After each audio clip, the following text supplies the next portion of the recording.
शपथविधी घेतल्याबरोबर लगेच मुख्यमंत्र्यांनी जाहीर केलं 800 किलोमीटर लांबीचा शक्तीपीठ महामार्ग आम्ही पूर्ण करणार।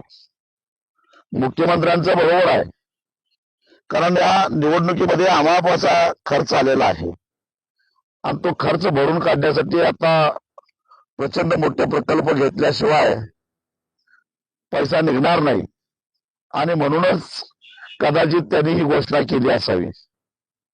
राष्ट्रीय महामार्ग प्राधिकरणाच्या मापदंडानुसार 6 पदरी रस्त्याचा 1 किलोमीटरचा भूमी अधिग्रहणासहित खर्च हा 20 ते 25 कोटी रुपये होतो।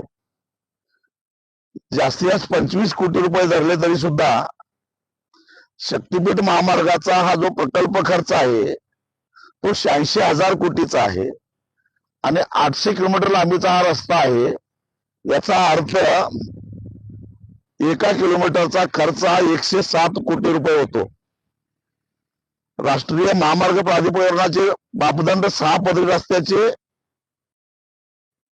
25 कोटी रुपये आणि प्रत्यक्षामध्ये खर्च 107 कोटी रुपये आणि तोही या महामार्गाला ज्या शेतकऱ्यांची जमीन जाणार आहे त्या जमिनीला मिळणारा जो मोबदला आहे तो समृद्धी महामार्गाच्या तुलनेने केवळ 40% मिळणार आहे। म्हणजे शेतकऱ्यांची लूट करून सुद्धा जवळपास 75 ते 76 कोटी रुपये 1 किलोमीटर पाठीमागे जर मिळणार असतील तर भविष्यामध्ये महाराष्ट्र सरकार बळाचा वापर करून हा महामार्ग रेटल्याशिवाय गप्प बसणार नाही। पण आम्ही गप्प बसणार नाही, याला टोकाचा आणि डेकराचा विरोध केल्याशिवाय राहणार नाही।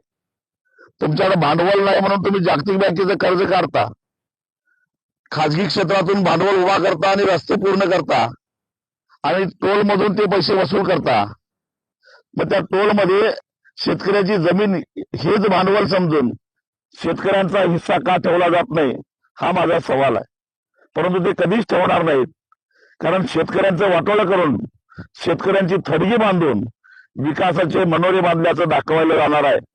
परंतु शेतकरी काही मेल्या आईचं दूध प्यायला नाही हे सरकारनं ध्यानात ठेवावं।